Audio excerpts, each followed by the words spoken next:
What's up, guys? Josh Davis here. It is the Philly Special show on a Friday afternoon. A little happy hour, maybe, perhaps. Hopefully, you got something good to drink. And hopefully, it's after work hours now already, too. But had to have an exciting guest on, so we bring him in here. You guys know him. It doesn't need an introduction. But Joe Castro joining us, Philly, the podcast, all the way from Alabama. And Joe's been having fire content. Everybody knows that. If you haven't, go check out Joe. Make sure to subscribe. Like I say, Philly, the podcast. I've referenced his stuff on a number of shows recently from the Senior Bowl. But Joe, appreciate you hopping on, man. This is a long time coming. Yeah, no, I appreciate you, man. I want to say, I think I was one of, I won't say the first, but I was one of the first that caught your channel. And since the first day I saw your content, I knew you were going to do something special with your channel. So you deserve all the subscribers, all the followers that you're getting, man. You're absolutely killing it. So thank you for having me on. I'm excited to do this, brother. Well, I appreciate it. But like I say, yes, you were one of the first. I think you were, if I'm not mistaken, you were one of the first, like at least first couple, but came on and had a blast. So I was like, we got to make this happen. Then, just life goes on, time moves on really quickly. I'm like, are we really?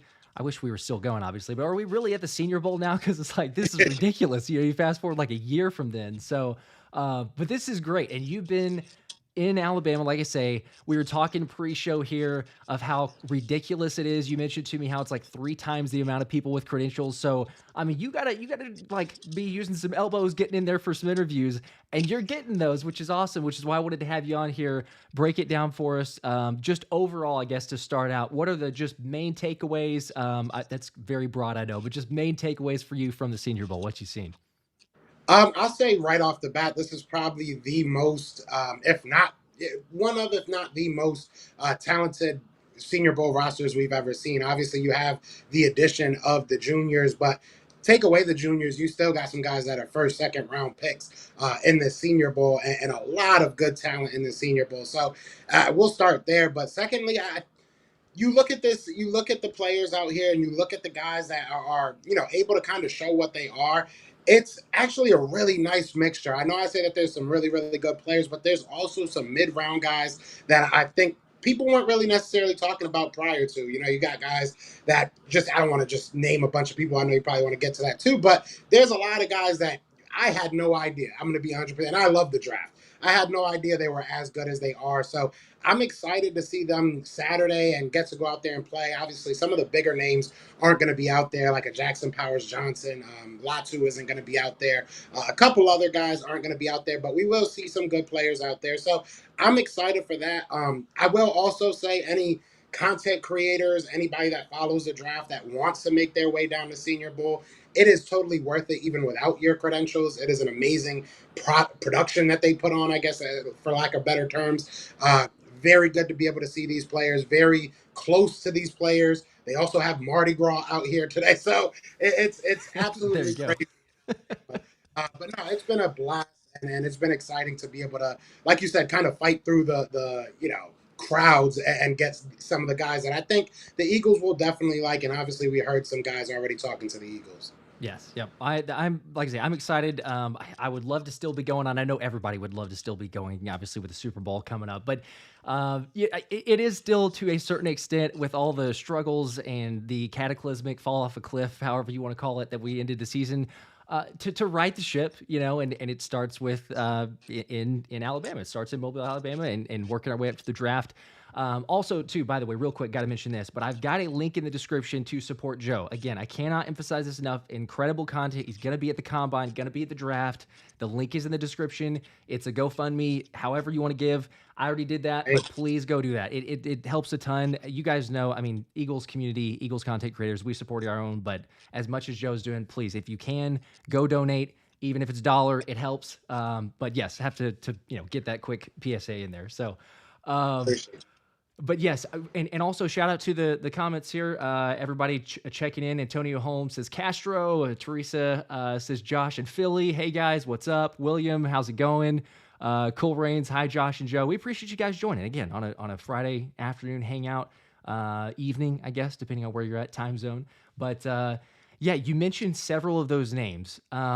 I don't know where to start necessarily, but maybe just to throw it back to you as far as a biggest standout. I know you said some kind of sleepers, and we can get into those in a second too. It may not be a surprise, but I'm curious just from what you've seen, and I'm trying to sift through reports and live vicariously through you. But tell the people who's the biggest standout in your mind, what you saw so far from the practices. There's a lot, and I will say this: mainly, and there are some bad ones, but not too many. Most of these guys really made some money this week. I really do believe that a lot of these guys really put their name out there, which is awesome to see. But I mean, everybody knows what Kenyon's doing. Kenyon Mitchell has been sticky, sticky, sticky all week. He's had one or two bad reps, but they've been against guys like Luke McCaffrey, who's been doing his dang thing this week as well, and other wide receivers that have been very, very good. But you talk about Kenyon Mitchell. Another cornerback that I don't think a lot of people are talking about, but has done very, very well is Max Melton out of Rutgers. Now, Kenyon Mitchell has looked very good. I would argue that Max Melton's maybe looked better, to be 100% honest. Now, Max Melton's not a guy that really was a first round overall grade for a lot of guys, but I've heard people say they might be kicking him up to a second round grade. Before it was kind of third, fourth round in that neighborhood. But this week, a lot of people are raising his stock. Obviously, Powers Johnson, I mean, it is what it is. He was one of those guys that it's like, centers don't go in the first round, but now it's like, I don't care. If he's there at 20, if he's in the team, I've heard some teams say that they would take him there. So he's really made himself some money. Wide receiver, West Kentucky, Malachi Corley, he's made himself some definite money. Roman Wilson is a guy that a lot of people are talking about right now, out of Michigan at that wide receiver spot. And I would be remiss if I didn't bring up Dylan Lube. I mean, Dylan Lube, coming out of New Hampshire, nobody knew who the kid really was. He's really, really solidified himself in this draft. Again, another guy that'll probably go mid rounds, maybe, mid day two, something like that. But he's definitely made himself some money. Offensive line, you got a couple of guys, Christian Jones from Texas. He's had a really, really good week. You go to defensive line, you talk about Devondre Sweat. He's an interesting guy just because he's such a big, monstrous guy. But first day, he didn't really look that good. I'm going to be 100% honest with you. His size and his he feels like he should just be mauling people. And his first Yeah. day, it kind of looked like he was slow. It looked like he was not fully invested, maybe just a little slow. I did get to talk to him about how he was able to just kind of switch that flip. And day two, he looked like he was 350 pounds. He was mauling people out there of him just running a safe center over. But I asked him about that, and he just called it rust. That's basically what he said. He said he had a month off, so he got a little bit more into the swing of things and was able to do what he had to do. Tyler Guyton, another guy out of Oklahoma, and I'll end it with a guy that's one of my favorites on the offensive line is Christian Hayden. So a lot of really, really good players, especially in the trenches, offensive, defensive line. Linebackers look really good as a whole. I can't really think of one guy that looked bad. Peyton Wilson really stuck out just because he's a great player. I mean, there was really no doubt about who he was as a player. But when you get to see him in person, it definitely takes it to that next level. If he's able to stay healthy, he might be the best linebacker in this draft, not just this week. So a lot of really, really good players. It's tough to really just single out because, again, I do think that everybody had a pretty good week. I'll say, I don't know if you want negative, but I am a Penn State fan. And one of the big negatives Hmm. was one of my state guys, which is Kalen King. Not many people were talking about him, which is lucky for him because he had a terrible week. He had a very, very bad week. Ah, But okay. I still believe in him. I'm a Penn State fan. I still think that he has the talent. He has all the tools to be a great cornerback. But this week, he just, for lack of better words, he got worked. He definitely got worked. He was giving up everything. Not a good week for him. But, the guys I mentioned, I think that they all made a little bit more money for themselves this week.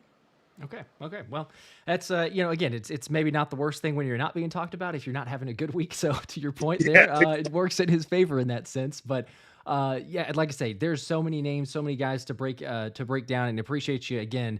Shout out here too. We got a super chat from 50 Shades of Trey. Says here. We got to get one of those wide receivers, whether it be Ladd, Roman, Tez. You kind of went down the list of several of those different options there. I mean, I guess again, we've talked about a number of times, and I don't want to get too far into necessarily the drama of all the AJ Brown and that stuff going on with media, but there is the question of like, okay, we have AJ Brown, we have Devontae Smith, you got Dallas Goedert, like there's already a lot of options here, and we saw the wide receiver three usage or lack of usage, I guess, however we want to dictate that, but they're not throwing the ball too much, and understandably so, because you have some really good playmakers. Do you feel like, because I don't know exact where people are going to go, and you even referenced it, as we get closer to the draft, people are going to move around a ton, even after this weekend where they're projected. But could you see? I mean, I struggle with it. I'm curious to get your thoughts. But do you see a world where Howie Roseman goes like, yeah, let's draft a receiver, like for a potential wide receiver three, relatively high? Because in my mind, I'm thinking, some of these guys here, you got a what, probably second round. I mean, at least with one or two of them, if you're going to go after it, does that feel like a possibility, or is that crazy? I will say, and this is something that I've kind of had to remind myself, and I've said it on Twitter as well, is I'm trying not to not trying to forget what I saw, falling in love with what I see. There is some really good wide receivers in the Senior Bowl, but there's some really, really good wide receivers in this class overall. So while, guys like Ladd, Brendan Rice, Jerry Rice's nephew, I believe he is, or son, maybe son. I know he's related because Jerry Rice was out there. But but at Yeah. the end of the day, there's a lot of good wide receivers. Luke McCaffrey, Ricky Purcell, Roman Wilson, as he said. I don't think that they're gonna rocket up boards. I think you can still get them in the middle round, somewhere third to sixth. So it depends on what you look at as expensive or high. You know what I'm saying? I wouldn't be surprised if late day two they go and get one of these wide receivers because you do have a lot of good guys. Again, like I said, Malachi Corley. I'm trying to Xavier Legette is another guy that didn't have the Hmm. best of Senior Bowls, but he has the body. He had a breakout year this year. There's question marks on as far as why did it take this long for him. So there's still questions with a lot of these wide receivers. So I don't think that any of these wide receivers will go crazy, higher than they were supposed to. So I think that, yes, I think that the Eagles will still spend a good pick, maybe like a third or fourth on one of these wide receivers because it, not that we need it, not that we need that position that, we're sorely lacking that position like some people make it seem like. But if you got the bevy of picks out there, we have a good amount of picks as the Eagles. And there's a lot of guys that can fit what we try to do. So I do think that you can, and I would love to see a guy like Luke McCaffrey here or Roman Wilson. Those are probably my two favorite right now. But there's other guys out there.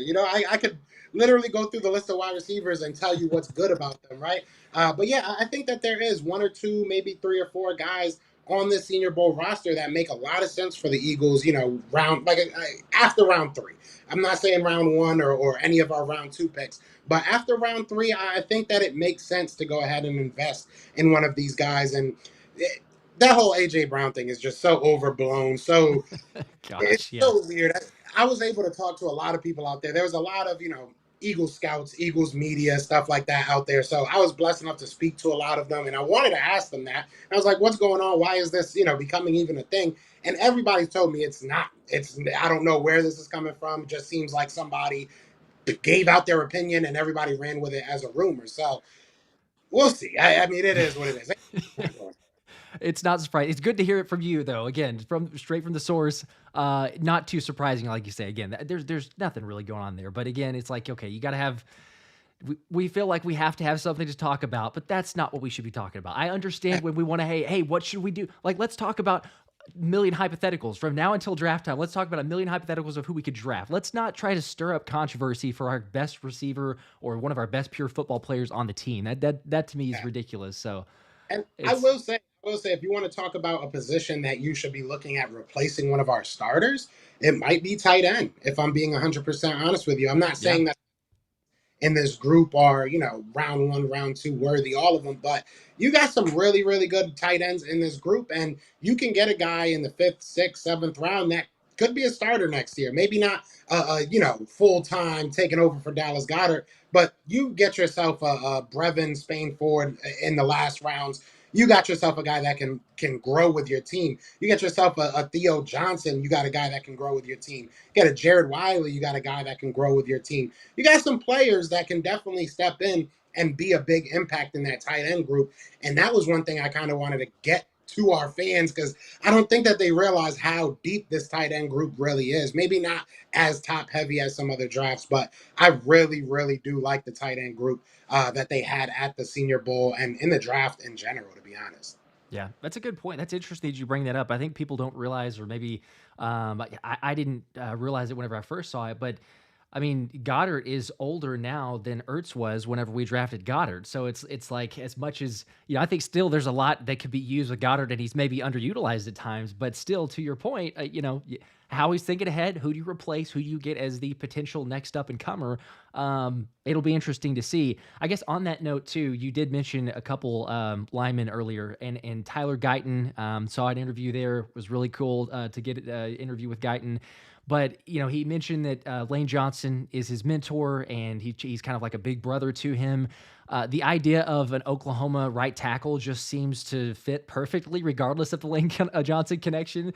But the fact that he didn't give up any sacks last season in 355 pass blocking attempts. But do you see him as a potential? I know that there's been this rumor of, hey, and it's crazy that we want to go ahead and be like, oh, it's a lock. We're February 1st, and it's a lock that the Eagles are going to draft an offensive lineman for their first pick. But do you see that as a possibility, or where would you guess? I'm going to put you on the spot here, but as of today, I know there's so much more time to go. But if you're going to predict, what's Howie going to go with for that first round?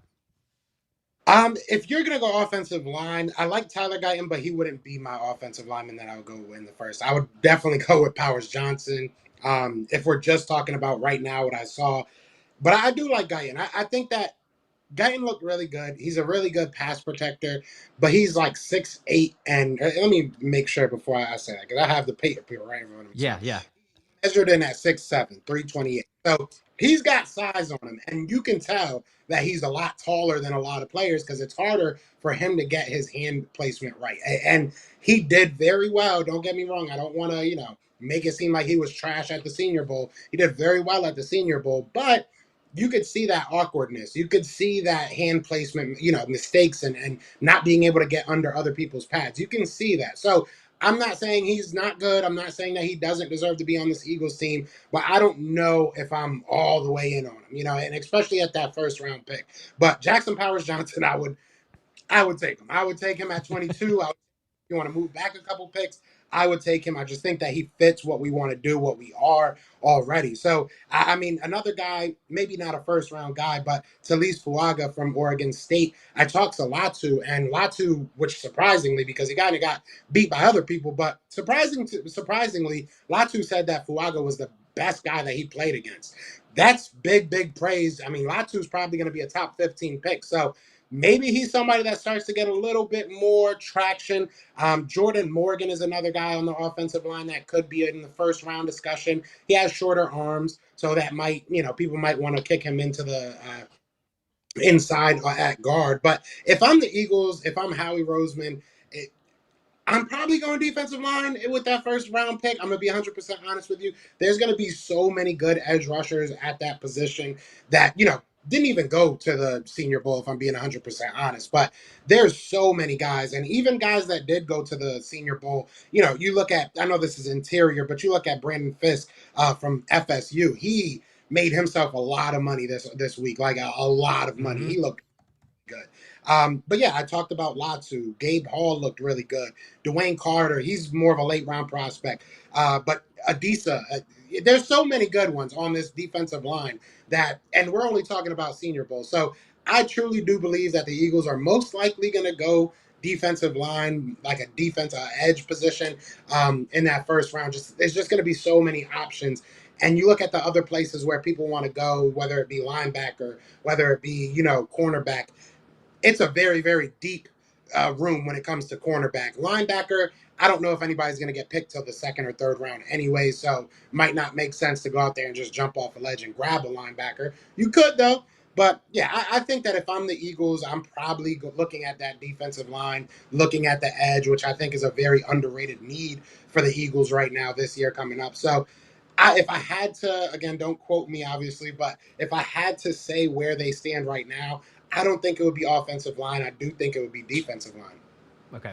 I like that. If you're going to go with one, go with the D line over the offensive line. I understand there's longevity, and people have said, hey, it doesn't hurt to have the long term vision of, replacing guys and getting prepared and all that. But I'm with you. And I also would say, too, if you're going to go after someone, it's got to be, for me, offensive line, it's Powers Johnson. I think that, a center who a possibility of, hey, you know what, if you like Cam Jurgens, because there's that argument, but fine, you know what, hey, play Cam Jurgens the center. Powers Johnson could play the right guard. From everything that we've seen and heard and watching your videos and takeaways too, it's like, doesn't seem like that would be a stretch to me either. But the dude obviously understands football and the smarts that he has on him. I mean, heck, you'd have essentially like three centers there in the interior line. You have Dickerson, Cam Jurgens, and Powers Johnson. Like, I don't know that that'd be a problem. So if you're going to go that route, I'm with you there. But also, hey, shout out here, Thomas Mott says, Joe doing the Lord's work. He absolutely is. Again, link in the description if you want to donate to Joe, help him throughout all the coverage of the combine and the draft.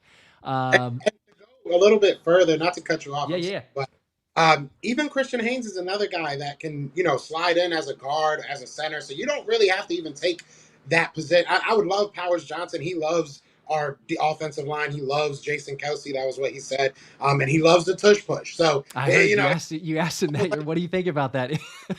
but yeah, I mean, there's options. There's definitely options on that O line. Yeah. And again, I mean, not that we forget, everyone knows this, but the fact that we have Stoutland as the O-line coach, I mean, you don't always have to get the top premier talent, as we've seen with Jordan Mailata and many others, to be like, oh, okay, yeah, we can maximize the talent that you can get out of those guys. So not a bad problem to have. All right, we've also got here JST Castan. I think I said that correctly, but shout out to you. Says, who would you draft in the first round? And they have several options here, I guess. So hypothetical for you, you've got Javon Bullard, Cooper, and I may not say his last name. Is it Cooper DeJean or Dijon? I think it's Dijon. Yeah. Okay. And then Quinyon Mitchell. Between those three, who you draft in the first round?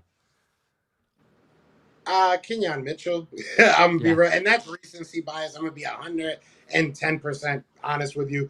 I like Cooper DeJean a lot. Don't get me wrong, and I like Javon Bullard. I like other guys better. I'm gonna be 100% real with you. He didn't really pop out to me this week, so I do like other people better, but he's not a bad option. But yeah, I would go Kenyon Mitchell in a heartbeat. I just think he has this. He's going to be running low 4.4s, if not in the 4.3s. He's got the speed. He's got the technique. And one thing that really sticks out to me from a Kenyon Mitchell is that even in the situation that he's in, which allots for a lot of cornerbacks to break from their technique, break from what they've learned, because the wide receiver has the whole field. It's one-on-ones. You have the whole field against you. There's nothing to really help you. The sideline can't really help you. You're right in the middle of the field. He had every reason and every, realistic, like I said, reason to just give up on his technique and just try and chase his guy. But he didn't. He stood within that pocket. He stood right on that wide receiver. He didn't give up much. Again, he got a nice interception in the end zone. So I mean, he did everything right, and he did everything technically right, which is kind of hard to see so consistently. But yeah, I just love Kenyon Mitchell right now. I really, and talking to him, I mean, even speaking to him, he's just a down to earth person. He seems like he'll just fit right in, and he loves Darius Slay. So I mean, I'm cool with it. I'm cool with it. He said everything right. He said everything right. Yeah, that's good. I did hear that too. You mentioned the Slay comment, and I thought about, okay, you're getting prepared for the Senior Bowl, so it's not like it comes out of nowhere. You're prepared by your agent and this whole process. You know that you're going to get these interviews. You were telling me about like the speed dating format. It's just a lot when you're there, and so it's not a surprise. I don't think. I mean, maybe a little bit, but they're prepped as much as they can be. So I'm like, he was probably considering for a while, like, hey, you're going to get asked, who do you mimic? Who do you resemble your game off of? Who do you get tips and keys off of? Darius Slay's not the worst one to throw out there for a number of reasons, but also the fact that, hey, the Eagles are probably in the market, hopefully, for a corner. We haven't gone corner since, what was it, like, I think, is it like 2003, 2002? Something like that. It's been forever, right? So is this the year? Does it finally happen? I mean, I know you've leaned towards, you said D-line, but is there a possibility you think that Howie changes his ways a tiny bit? I don't know if it helps the fact that we're at 22. Maybe he goes, oh, hey, there's a little bit of better value to take a corner here than it is obviously, like top 10 or something. But is there a world you see him change? I would say I'll make you happy and probably shoot down dreams at the same time with this answer, but Okay. I do think that he will probably change his mentality a little bit, but it won't be for cornerback. I believe he might look at a safety. I don't know, Okay. obviously, but when you look at this class of safeties, I think that there's like 5 or 6 guys that make a lot of sense within the first 2 days. When you look at cornerback, there's honestly like 10 guys that I'm like, hey, if we grab these guys within some time at this draft, I'm cool. But safety, and you look at Vic Fangio's system, I just feel like safeties are very, very important in that system. You can kind of hide, bad cornerback play in that system. You really can't hide bad safety play because we ask them to do a lot. And you look at the safeties that are in this class. I mean, we got some really, really good safeties in this class. You look at, I'm trying to bring them up. So far, some of the guys that stood out to me, he brought up Bullard, which he was kind of doing a little bit of everything. But you bring up Cameron Kitchens. Cameron Kitchens is a premier guy. He Yeah. reminds me of Chauncey Gardner-Johnson. Bo Brady's been doing very good from Maryland. Malik Mustafa is my pet cat. I'm gonna be real with you. And shout out to Malik Mustafa. His mom follows me and stuff, so shout out to him. But Hmm. Malik Mustafa is my pet cat. He can do anything. Coming out of Wake Forest, he's a little bit undersized. I asked him about who he looks at, and kind of molds his game off of. He brought up Buda Baker. Eagles fans love Buda Baker, so why don't you like Yep. Malik? Yep.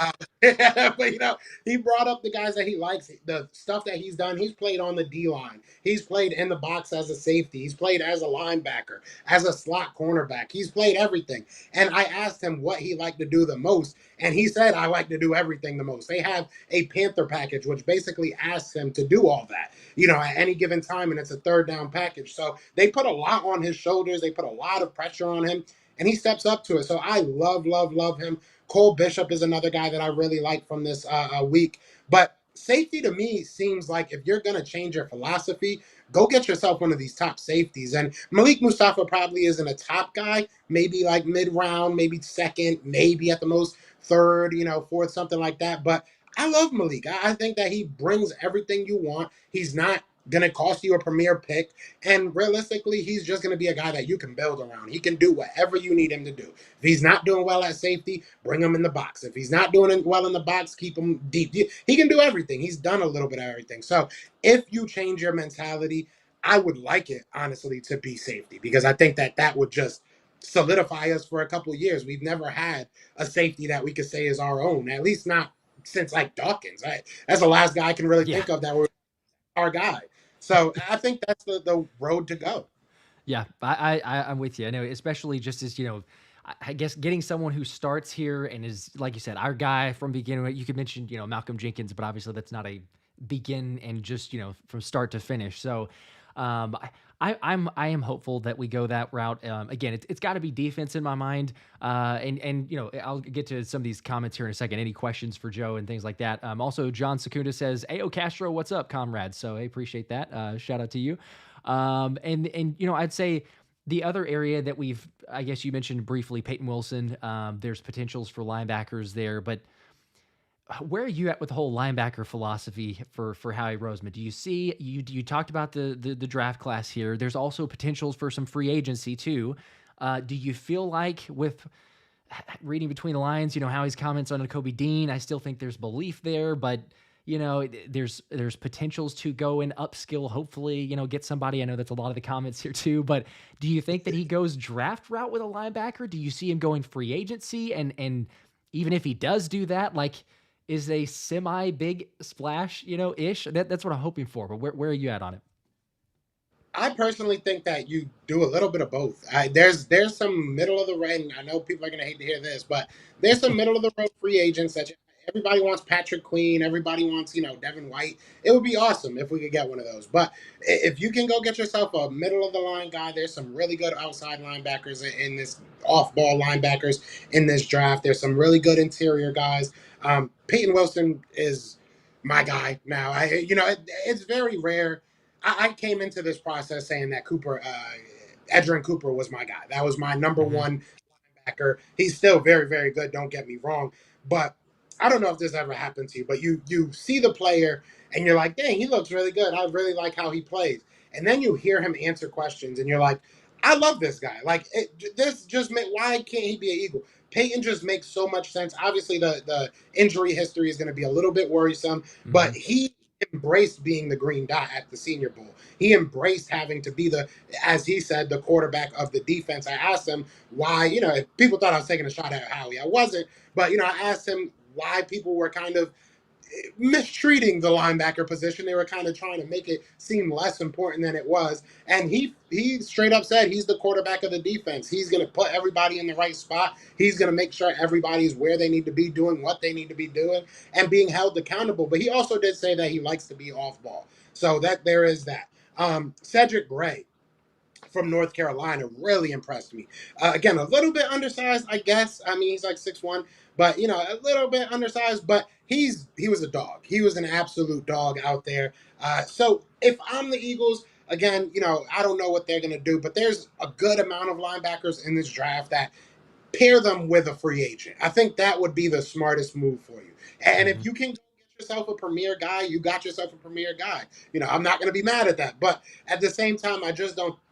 Going along with their history, I don't want to hype myself or any of the people that follow me up and be like, yeah, we're going to go get Patrick Quinn because it's probably not going to happen. So, Oh, come on, Joe. You're crushing the dreams. We all want Patrick Patrick Queen.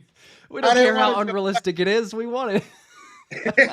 And hey, I won't say it's not going to happen for sure. I won't say that Yeah. because you never know.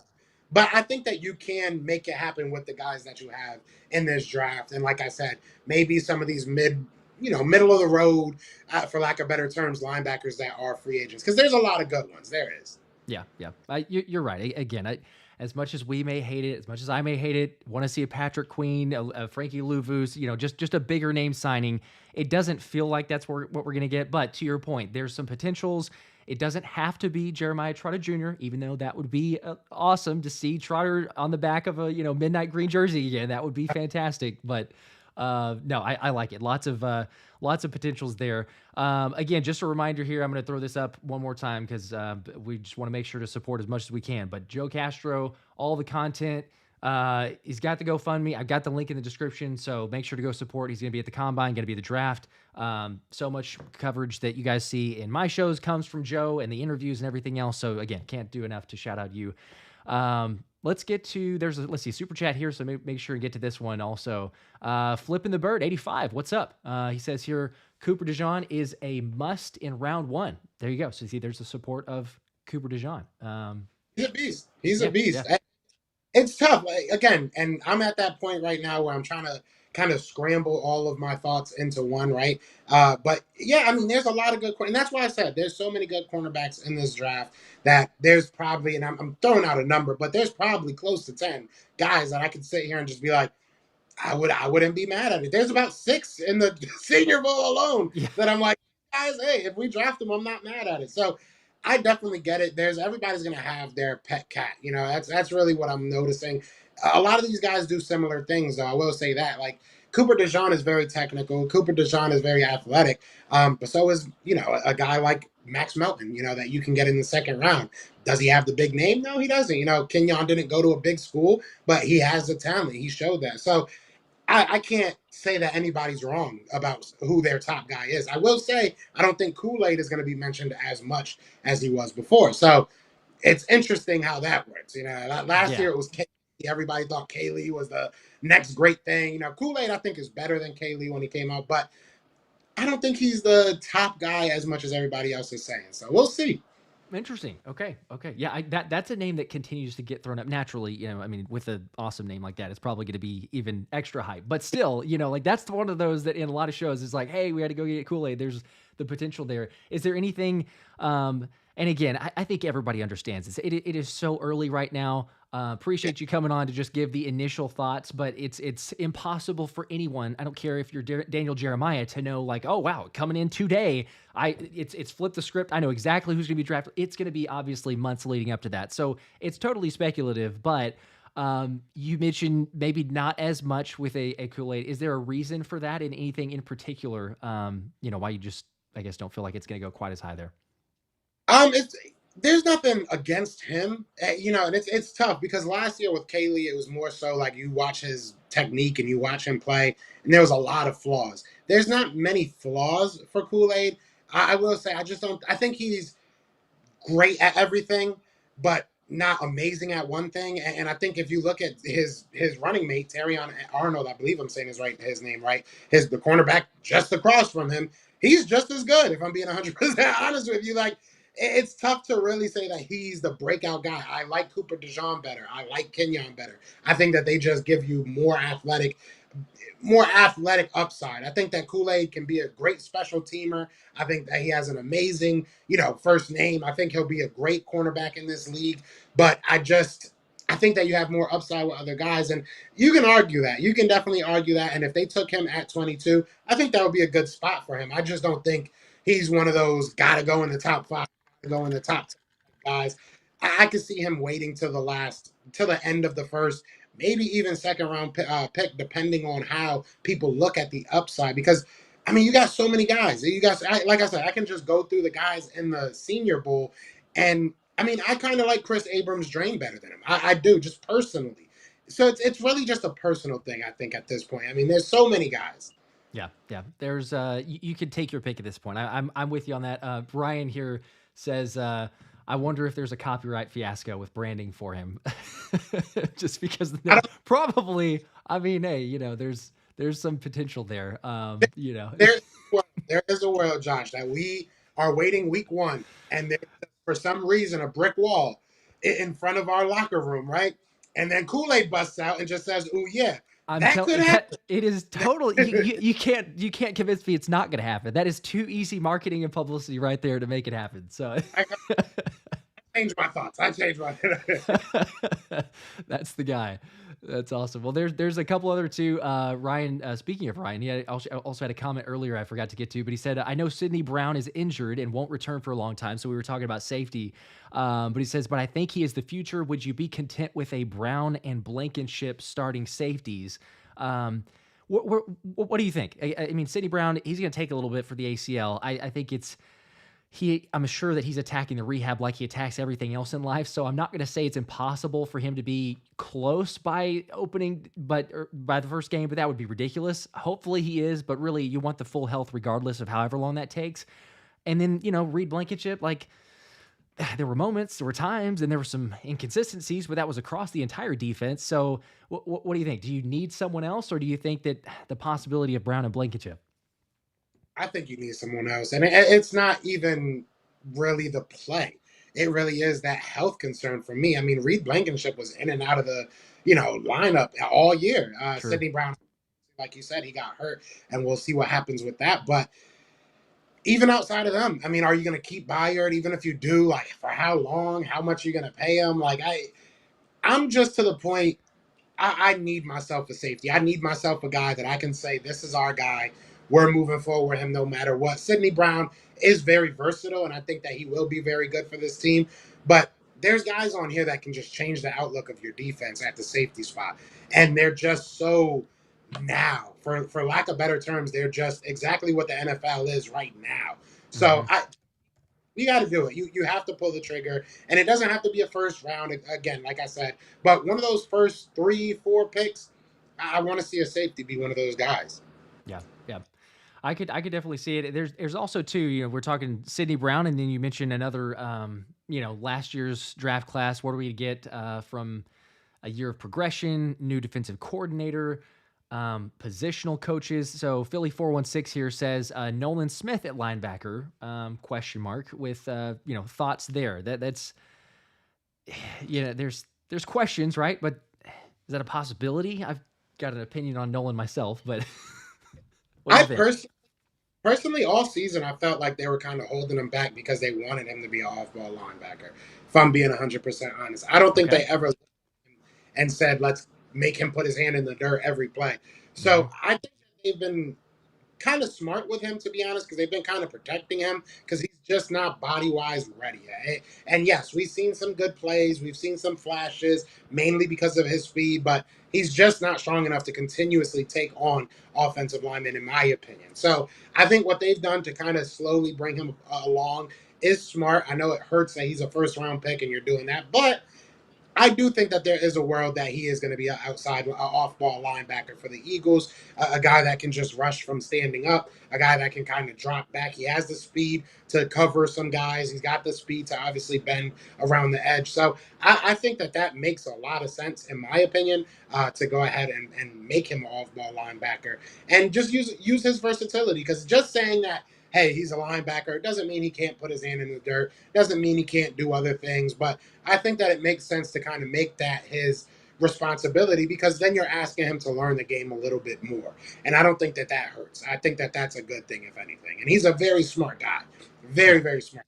yeah. So I think it makes sense. I'm obviously, I mean, for people to watch the show, seen anything super high on Nolan Smith whenever he got drafted. I was have still been called, Nolan Smith stand account for several times. And I'm going to still keep the hype of Nolan Smith because I think that he's going to be good despite, some people that are like, oh, he's going to be a bust and everything else. It's so early. And to your point, he can learn, he can grow. They were kind of protecting him at times, whether it was, right or wrong. But I think there's versatility. He can be good at run stopper. If he is going to be asked to rush the passer more, he needs to get some moves, and he also needs to kind of add a little bit more weight or at least get stronger. I think that it's the misconception I think for weight wise necessarily with strength, because if you say, and who knows if the depth chart is accurate because sometimes you hide some stuff, but like if you look at the depth chart, the weight is the same for Hassan Reddick and Nolan Smith, but I think there's a strength and power factor that's different. And so if he can get motivated or kind of amped up on that side, I think he'll be better. Hopefully the shoulder, that's a weird thing, like a lot of times he makes the tackles, he comes off with like a stinger or something. So I'm hopeful it's not a major deal. But the other question, too, speaking of linebacker, Philly 416 followed up with Jordan Brooks in free agency with a question mark. So Jordan Brooks, former first rounder in Seattle, ties to Clint Hurt and obviously being coached there. But, the possibility of going after someone that has maybe some upside. Do you see Howie maybe making that's not you don't have to pay as much with Jordan Brooks, but is that a possibility? I mean, Jordan Brooks, personally, I would have to look more into him and see what he could bring to this team and be 100% honest. But yeah, I mean that kind of goes along the lines of what I was saying before. You can Mm-hmm. get yourself a guy that's kind of a middle of the road guy. There's some linebackers on the Dolphins. Maybe they come over here. Now that we got Sure. some of Yeah. their Yeah. guys. So I mean, there's a lot of linebackers out there, and I'm probably going to go through them pretty soon. And then once I'm over this whole Senior Bowl stuff and start looking at free agents, but yeah, I do think that there's some middle of the road linebackers that can really help you out a lot, to be honest. So yeah, I definitely think that that's a possibility. Jordan Brooks himself, I don't know, maybe, but that mentality, I definitely see that being at play for the Eagles. Yeah. Yep. I'm. I'm. I'm. I would be okay with it. It still always comes back to the same question and topic that we mentioned here. It's like, okay, you just went with a makeshift linebacker core that Zach Cunningham was okay. Nicholas Morrow had 2 weeks where we're like, oh my gosh, he's the top or second highest rated, linebacker according to PFF if we want to buy that. So it's like, oh, this might work out. And then, we see that it just continues to get worse. But yeah, it wouldn't surprise me if Howie were to go with more of that middle tier signing. I hope that it's not. I hope it's a bigger one. But it is the question of how much he trusts Nakobe Dean, and I think that he trusts him quite a bit. And we have a question here too from JSD Castan, who says, "Why has nobody been talking about Nakobe? Despite being injured a lot, he's got an insane amount of talent. If we can pirate him with a veteran who can teach him the ropes, he could be dangerous." That's fair. Do we, I'm gonna be honest with you. Yeah. I'm probably one of the rare ones, and I'll even go this far: the people that don't like Nakobe Dean or complain about his size, I have no idea why you guys want Jeremiah Trotter then, like outside of his name, That's a because fair point. Yep. the same size, he's very, very similar in the way that they both play. Uh, I mean, I'm not gonna sit here and say they're the same player, but they have a lot of similarities. So it kind of confuses me that the same people that really just, oh, Nakobe can never play in this league love Jeremiah Trotter. So I do think that Nakobe Dean can be that guy moving forward. I think that going even deeper, if you look at this defense and what they asked our linebackers to do, it was nonsensical, if I'm being 100% honest. It made Yeah. zero sense. In theory and in practice, it made zero sense. You're asking our linebackers, Nakobe Dean in specific, to cover slot receivers, to cover running backs, to cover tight ends, which they can do every now and then. But name me a linebacker outside of maybe Fred Warner that is going to win consistently against slot receivers, against these fast, shifty running backs. It's just not going to happen. So it's a lot of things that we got to take out of our defense last year that was realistically schematic. A lot of these players were put in terrible positions, and it's not an excuse for them. They definitely didn't tackle well. There was a lot of things that they True. didn't do right, but schematically they were not put in good positions. When you're having to come from the top, and this is why you need good safeties, but when you're coming from the top of the field trying to get a running back because you're manned up on a running back that's across the field, for it just didn't make sense. Nothing they did really made much Yeah. sense.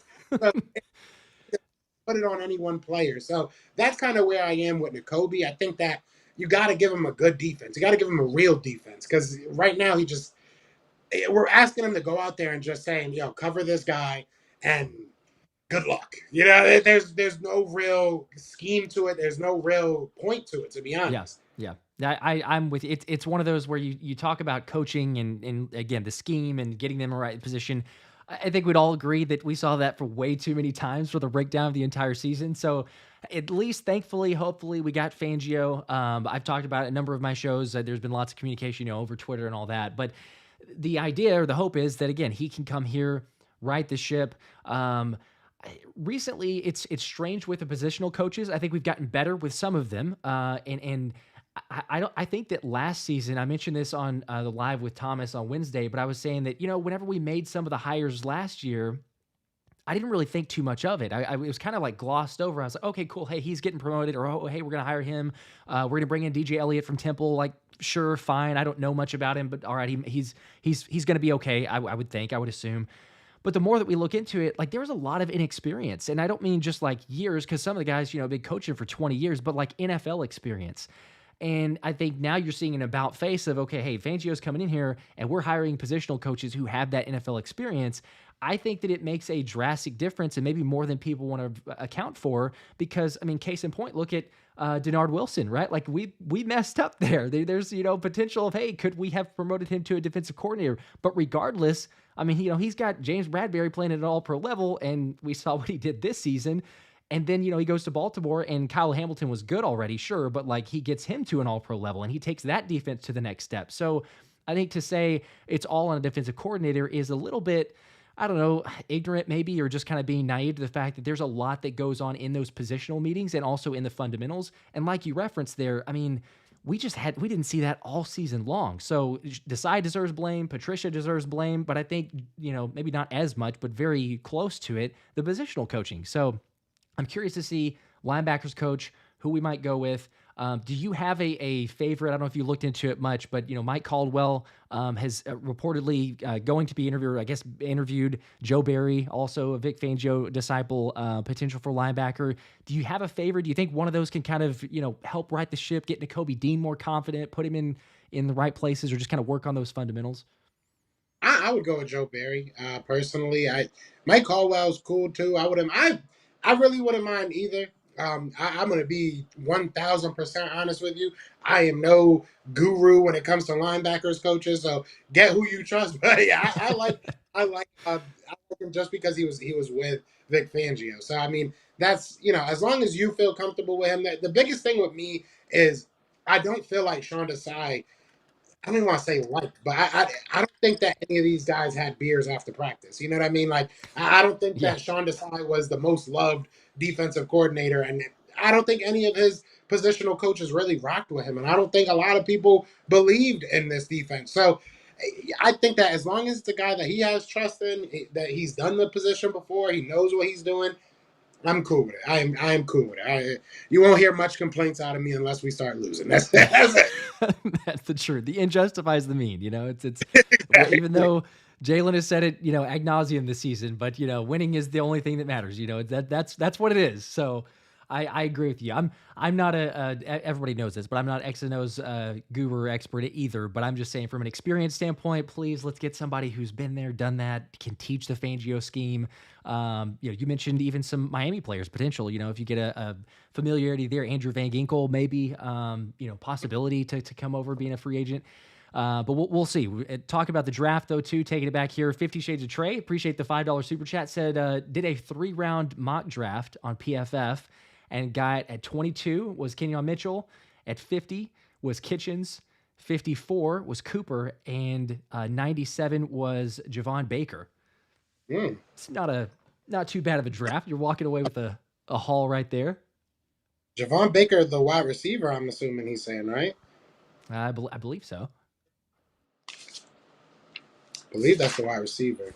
If you've got if you're going with Mitchell, Kitchens, Cooper for the defensive side, and then you got Javon Baker. I would cry. I would cry. If you're able to get Edgerrin Cooper, you're able to get Kitchens, you're able to get Kenyon Mitchell, that changes your defense right there. I mean, that's at every single level, too. That would be insane. That would be insane. I don't know how that works. I mean, it would be nice. I don't know if Kitchen makes it. Yeah, Javon Baker from Central Florida. We'll see. We'll see. Like I'm one of those people that it's so hard because people tell me all the time, he's not going to be there. He's not going to be there. He's not going to be there. But this year, it's like I don't know because there's so many questions at most of these linebacker spots, and it really depends on what happens in the first 15 picks. If the first 3 picks are all wide receiver, all quarterbacks, the O line is probably going to follow very closely.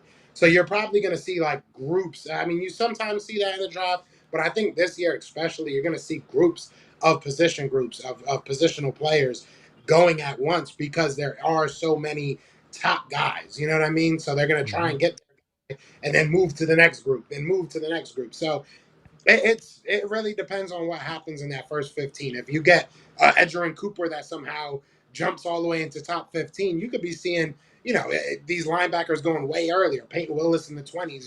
It really depends on who's the first to kind of crack that egg.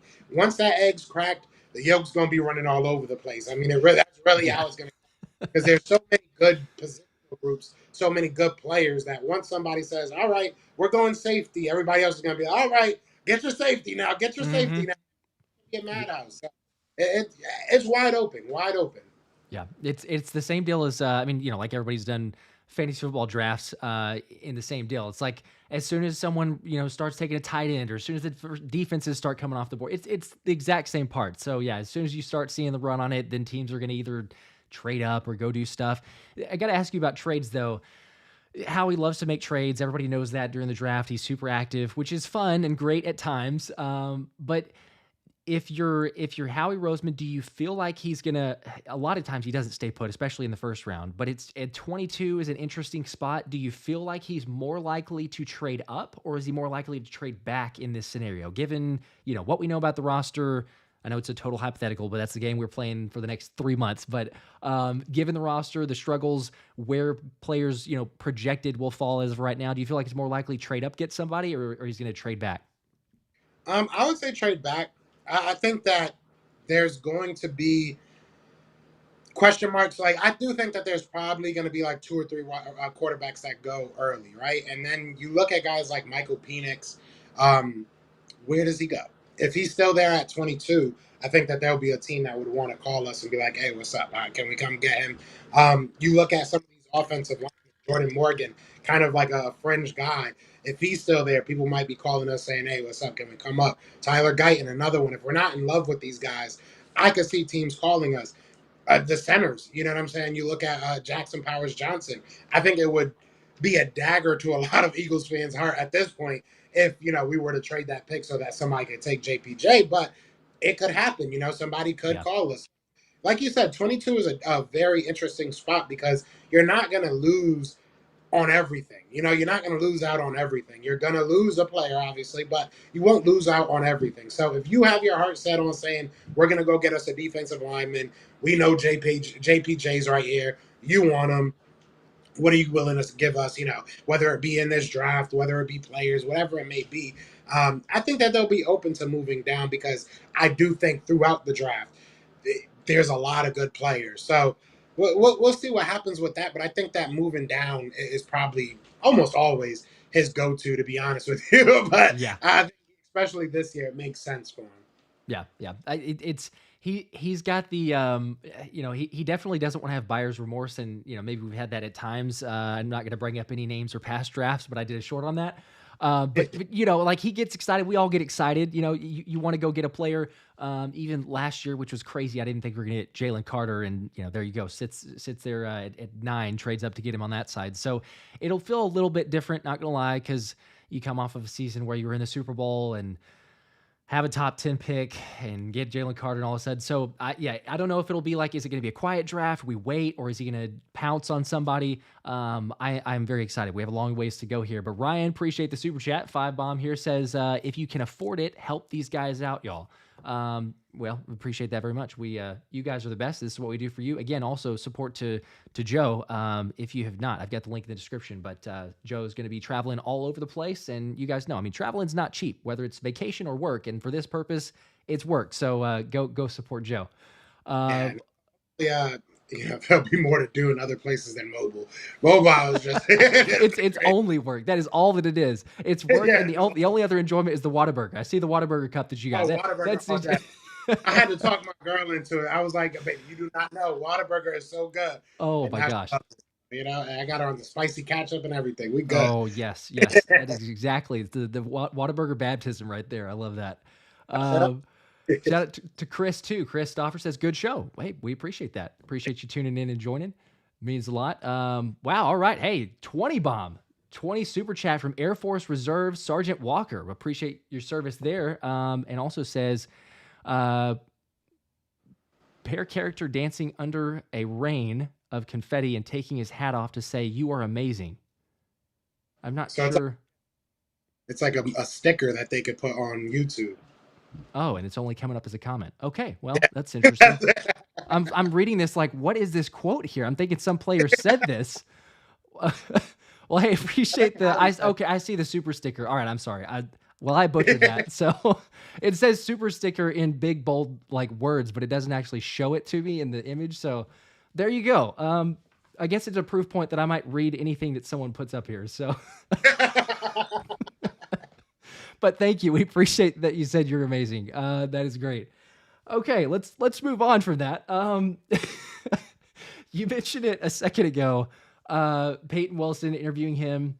You had several different interviews, Powers Johnson, things like that. Was there a best interview? Would you say it was Peyton Wilson? Any other player that just surprised, or kind of a unique interview at that? Honestly, I love the Jackson Powers Johnson one just because he was hilarious. He even said it that he just likes talking to people, so he didn't like. Some of them were kind of push offish. They didn't really want to talk to you, but he was the exact opposite. He was just so down to talk, and he was just hilarious. But I would probably say Braden Fisk. Braden Fisk from FSU was he felt like I felt like I knew him. I'm gonna be honest with you. I felt like I knew him. I felt like we've hung out before. He was just so calm, and he's one of the guys that is really a big winner from this week. He went out there, and I said it earlier, he made himself some money this week. So to see how calm he was and just open to talk and just his mentality. I felt like he had a very, very good mentality for somebody in his position. So I would say Braden Fisk was probably my favorite personally.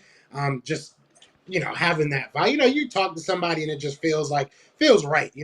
But Jackson was probably the funniest. I will say that he was probably the most down to earth, most just funny, and just Dylan Lube too. Honestly, I almost forgot about him.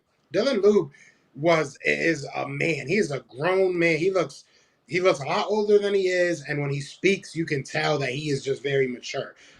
He understands who he is. He understands what position he's in, and I mean, this is a guy that has less than 1,000 followers on Twitter. And right now he's being talked about all over the world, which is just, or at least all over the country. This is a guy that came out of nowhere and is just blowing up scouting reports. So he understands that. He understands that he's in a very unique spot. So just hearing how appreciative and how excited he is to be in the position that he is in was really, really cool. So I'll say him as well. But yeah, definitely, probably personally, it would be the Braden Fisk. I think that everybody probably loves JPJ just because of what he said and the tush push and just being open to talk about that. But it would probably go those three for me. Okay. Yep. Yep. How I was trying to look up and see how old is Dylan Lube because I just played a video there and you're right, it does look older. Do you know how old? I'm Google that. 23, something like 23. that. Okay. I was gonna say, yeah. Okay, yeah, it is 23, 23 years old. It's interesting because nowadays, obviously, with the NIL and the COVID years and everything else, sometimes we got players coming out there like close to my age. I'm like, are you serious? What was that one dude? I can't even think. You may know the one school. Isn't he coming back for like his seventh season or? As like seventh, eighth year senior. It's crazy. I mean, Yeah, you match up the COVID years with the transfer rules and this and that. I mean, that's a whole nother story for a whole nother time. It's very interesting to see what people in the NFL circles and stuff like that thought about it, because that's partly, and we even got to talk to Jim Nagy, who runs all this, obviously. And it's even kind of weird for him because he's like, I understand and I realize that NIL deals are making these kids stay in school a lot hmm, longer. But the Senior Bowl is going to only get bigger. Being able to add juniors now, it's only going to get bigger. It's only going to get more talented.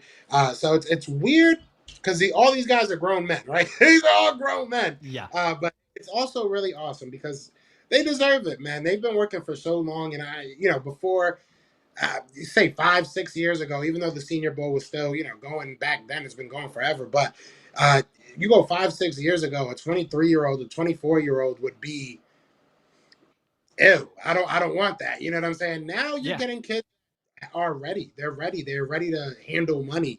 They're ready to deal with big businesses.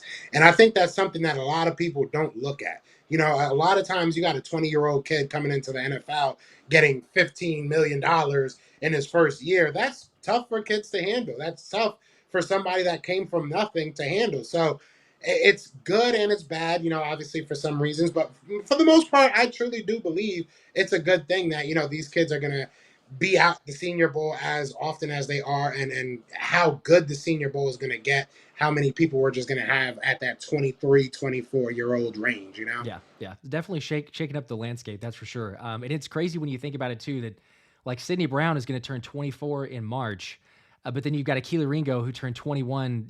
Like what 6 months ago, 7 months ago, something like that. So there's just such the age difference, the age variation, and sometimes it works potential. Sometimes you're like, well, you've shortened it if they're older, but then at the same time, you could make the argument of you come in and you're more of a veteran and mature or whatever. But I think that naturally, kids are coming out more mature. I wouldn't have been ready. Like, heck, I wouldn't have been ready at like this age of being ready, like, you kidding me? I got to do all these interviews and everything else, let alone try to perform on the field. I don't let, and, please hear me out for those that think I am not talented to be on the field. I'm just saying if I were, like, it would also be, are you kidding me? I got to do all these interviews and this combine and the visits and, media. It'd be too much. So, kudos to them. Yeah, could just like you said, kudos to these kids. They were, for the most part, not to throw anybody under the bus, but I'm not an FSU fan, anyways.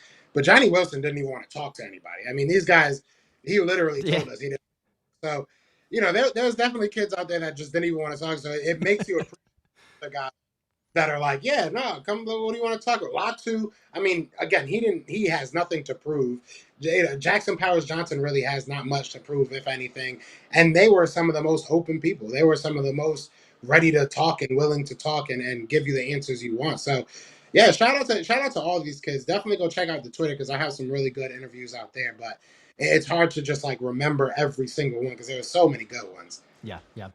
Well, I know you got to jump here in a second. We'll probably wrap this up here in a bit. I got to leave you with this too, because I know the topic of Jason Kelce, is he coming back? Is he going to retire? Is he going to be a coach here with the Eagles? And it's a good segue with you mentioning Jackson Powers Johnson, because, could that be a help of a potential replacement? Cam Jurgens, was the guy that Kelce selected basically, but, whatever that might look like. I know Tyler Steen is in play as a potential there too, but what do you think? What does your heart say? What does your head say from what you've heard, the sound bites from Jason?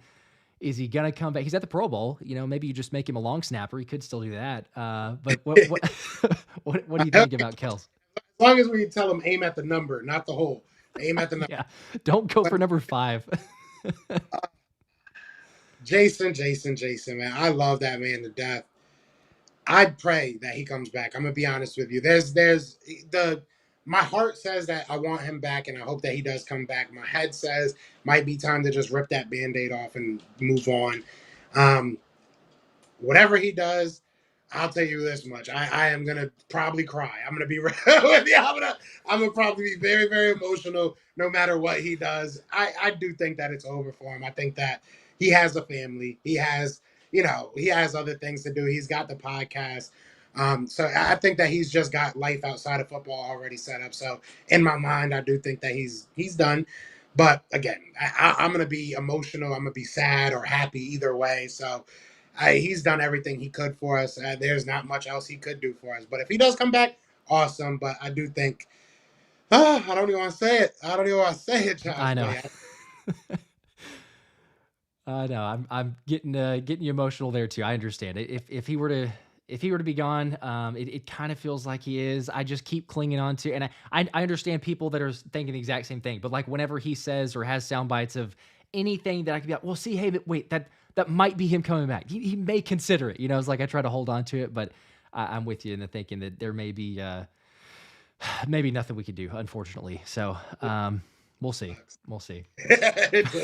It's gonna be sad. It is, and I've already told people too. Like there's another part of the documentary coming out. It's not official, but like you could just infer. As great as the first one was, they just continued it on the way that this day and age is. So I cried in the first one. I will definitely cry in the second one because if we know that he's gone, but it's brutal the way that it went out. We all know that, but we just had a great conversation, and that's how you want to end it. That's how.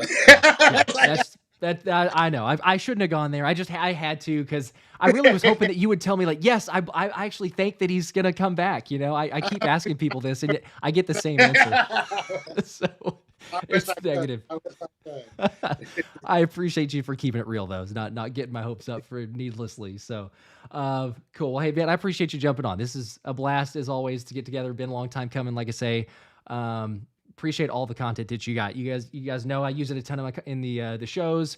Again, one last reminder: if you've not already, the link is in the description. Go support Joe. Anything you can give, even if it's $1. Joe's got to travel from Tampa all the way to the combine and to the draft, so he's going to be doing all that coverage. Support him; it helps him a lot. But hey, man, I appreciate you coming on again. I appreciate you, man. And before I get off here, I appreciate everybody because I did see some. I can't really read them right now because I am on my phone, but I already did see some donations. So I really, really do appreciate it. Like you said, it's never cheap, never easy, but it is always an amazing time, and I'm highly blessed to have the support from the community that I do.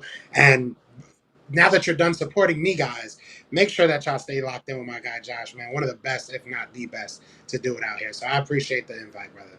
I appreciate it. I didn't pay him to say that either, but I appreciate you saying that. That means a lot. Yeah, I'll Venmo you after this. All right. Awesome. Well, I appreciate everybody. Hey, have a great weekend. Until next time, you know what it is. Go Birds.